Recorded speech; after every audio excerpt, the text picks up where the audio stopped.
Maharap sa patong-patong na reklamong driver ng bus na nakabangga sa 4 na iba pang sasakyan sa SC-TEX kung saan 10 ang namatay. Base sa investigasyon, nakaidlip ang driver habang nagmamaneho. May unang balita si Rafi Tima.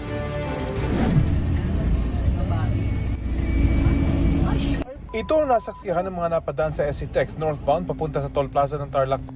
Yuping-yupi ang mga sasakyan kung saan may mga taong naipit. Sangkot ang 2 commuter van, isang kotse, closed van at ang nakabanggang bus na biyaheng Cubao-Lingayen. Ito pong bus, ito po yung bumangga doon sa 4 na vehicles na nakahinto na po sa toll plaza ng SC-TEX. Hawak na ng pulisya ang driver ng bus na sugatan din sa insidente.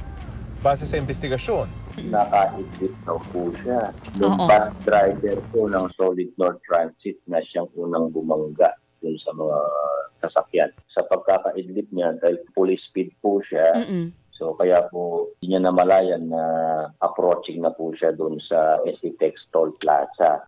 ayon sa mga otoridad, 10 ang patay. Karamihan sa kanila ay sakay ng nayuping van. Ilan sa mga nasawi, mga bata. Mahigit 30 naman ang sugatan at isinugod sa Tarlac Provincial Hospital. Isa sa kanila ang driver ng nayuping van na kritikal ang kondisyon. Sa tindi ng aksidente, pahirapan ng ospital na kilalanin ng mga biktima. May mga nakuha raw silang ID mula sa mga nasawi na mula pa sa Antipolo City. Hawak ngayon ng ospital ang mga cellphone ng mga naaksidente kung sakaling may tumawag na kaanak para maibalita sa kanila ang nangyari. Nasa labas naman ng emergency room ang mga bag at gamit ng mga biktima. Isang batang lalaking edad 2 hanggang 3 taong gulang na may galos sa paa ang inaalagaan naman ng mga kawani ng Philippine Red Cross. Ayon sa mga otoridad, iyak ng iyak ang bata at hinahanap ang kanyang mga magulang na dead on the spot sa kotseng kanilang sinasakyan. Mula sa pinangyarihan ng aksidente, umabot sa 2 kilometro ang traffic sa northbound lane sa SC-TEX. Yan ay matapos ipasara ang linya kung saan nangyari ang aksidente, kaya pinag-counterflow muna ang mga sasakyan sa southbound lane. Muling binuksan sa mga motorista ang daan. Sa gilid ng kalsada, makikita ang mga basag na bahagi ng taillight at maliit na life vest mula sa nayuping van. Mahaharap sa patong-patong na reklamo ang driver ng bus. Iniutos naman ni Transportation Secretary Vince Dizon sa LTFRB na patawan ng preventive suspension ng Solid North Bus kasunod ng disgrasya. Ayon sa LTFRB, batay sa record nila, nakarehistro raw ang bus sa Dagupan Bus Company. Bagamat batay sa markings ng bus, lumalabas ang nag-ooperate ay Pangasinan Solid North. Sinisika pa namin kunin ang kanilang panig.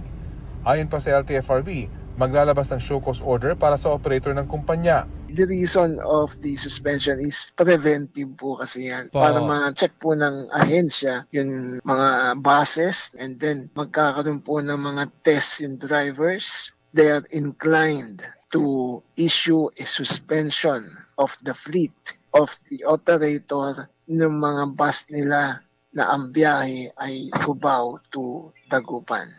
Dagdag ng LTFRB, iniutos na nilang asikasuhin ang pangangailangan ng mga biktima. Tig-400,000 piso ang inaasahang makukuha ng mga naulila ng 10 nasawi.